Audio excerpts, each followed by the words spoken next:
Hey guys, welcome back to the channel. Welcome to season 49 of Alliance War, and our war is going to be against Spartan Law. This is going to be war number 1, and I was assigned battle number 8. The first node is going to be against an Elsa Bloodstone with Snowballing Fury and No Hit Mercy.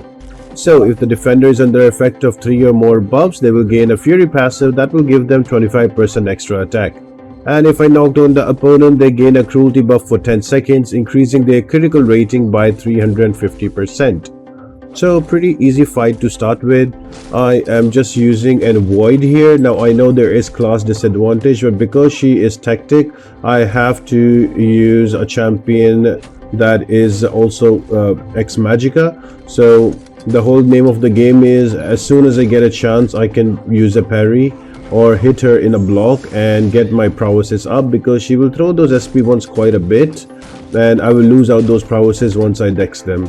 So the name of the game is slowly build up my debuffs on her, and just like that, hit in the block, get those prowesses up so I don't have to worry about the SP1s. I'm trying not to push her to an SP2, and here we go again at the end, another SP1, and with the prowesses that deals some good damage. With the knockdown, she does get a fury, she does get a cruelty with 350 attack rating, but I'm staying away, just hitting in the block, slowly building up the prowess, making sure she does not get any indestructible, and pretty easy straightforward fight. I came out with 100% health in this one.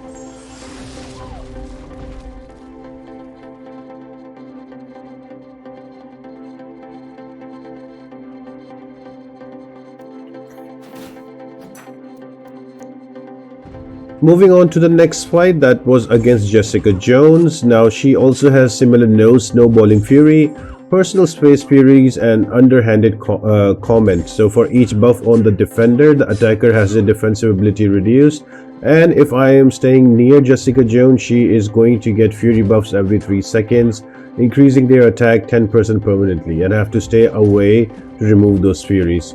Now the good part here is that she is not a tactic champion, so this becomes like a regular Jessica Jones fight, and the best counter in the game for her is going to be Valkyrie. So my Valkyrie is ascended, so I just brought her in, all the usual boosts, and I'm slowly trying to control her AI and build up all of my peers so I don't have to worry about the unstoppable. A very neat trick is to dash back when she dashes back. That makes her defensive, and then when I have an SP2, I'm just gonna throw it out, wait out the special one here. So pretty straightforward, regular Valkyrie fight, nothing too difficult out here. Killed her off with the extra bleeds during the Fury activation.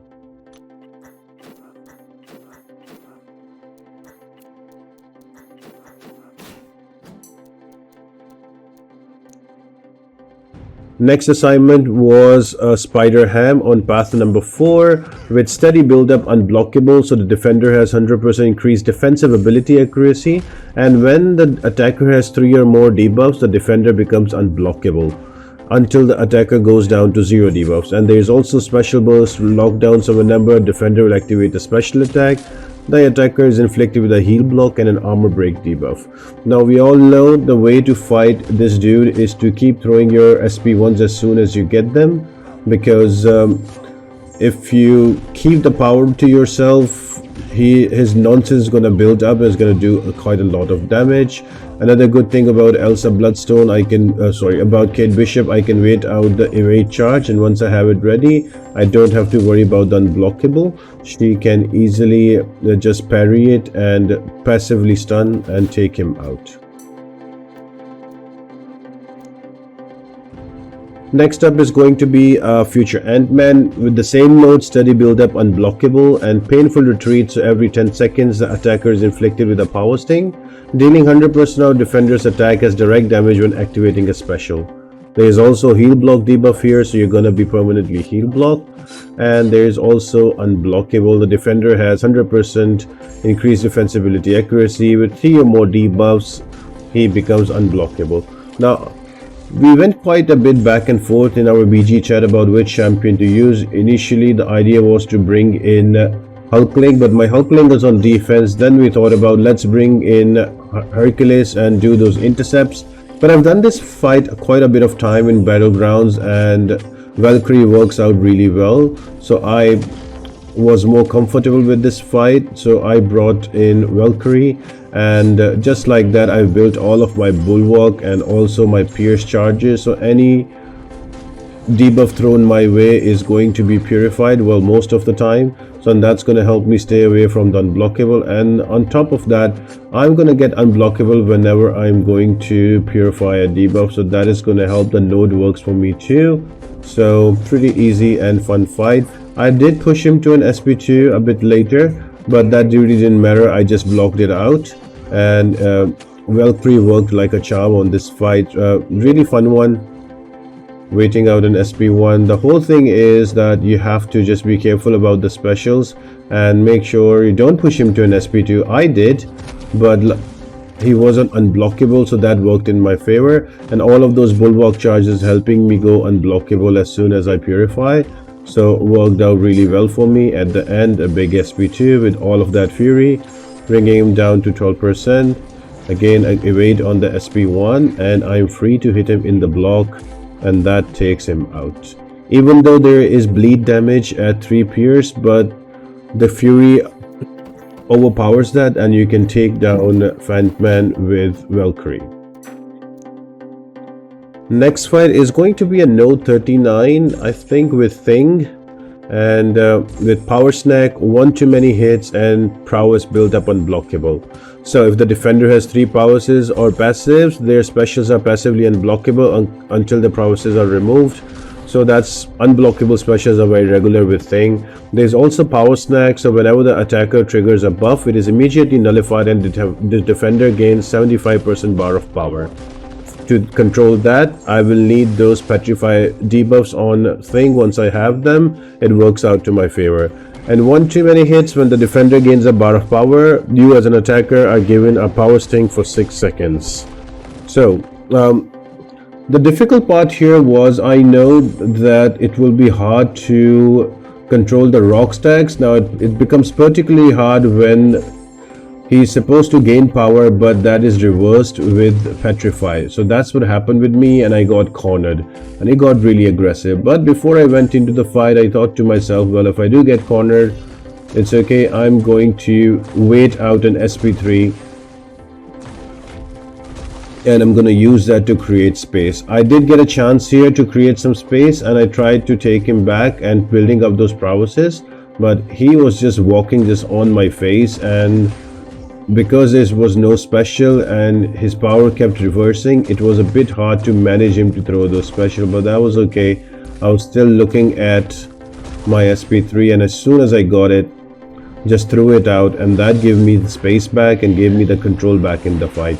I'm not gonna lie, it was a bit stressful, but somewhere in my mind I had, you know what, I have to wait out the SP3. Once I do get it, I'll get my space, and that should help out. Again, he throws a special at a very wrong time. Now he has 15 of those rock stacks. I just have to hit him in block and keep building up my prowesses. They are going to be very important for this fight, because Thing is a tactic defender. So all I'm trying to do is to dash back when he dashes back, so I can push him a little defensive, because that's how the AI works. So give him a special one here. He's down to 25%. The fight is much more under control now. I can give him 15 rock stacks again, throws another special, and at this point the fight is under control, and with a striker I am able to take him out. And there we have it. One final 15 rock stacks, trying to evade the SP1 right there, and bingo, there goes Thing. Well, it was quite stressful, but I was able to get him down without any deaths, so that worked out in the end. And then I had another fight on the boss island with Maestro. So this was my last fight. I had to reboost again, so I went in with the PS1 boost with Kate Bishop. She works really well for this fight. Had to take care about the nodes. The nodes here are going to be Feat of Vigilance, so whenever the attacker reaches 1 bar of power, the defender will gain a vigilance buff, preventing the attacks from missing. And the defender attacks cost 50% less power efficiency, and missing in action. Whenever a buff on the defender expires, if the attacker will land a heavier special within 4 seconds, the defender is faltered. And there's also return policy, so any defender buffs are nullified, they gain 40% bar of power. So there is no nullify here, so that worked out really well. So I am going to use K Bishop. Now I did use my pre-fight at the start of on the screen, but for some reason it did not activate, and for after every special one my arrow type was just circling around to the next one. But eventually I got a hold of it, got my cold snap to activate, and that helped me out with the striker. Used a heavy attack, took him to the corner, and which slowly was able to take him out. The SP2 was a little scary to deal with here, but with 2 of those cold snaps it all worked out for me.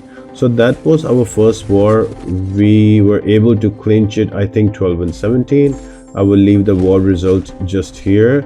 So yeah, really good start to the season. So I hope you enjoy it, and I'll see you on the next war. Bye.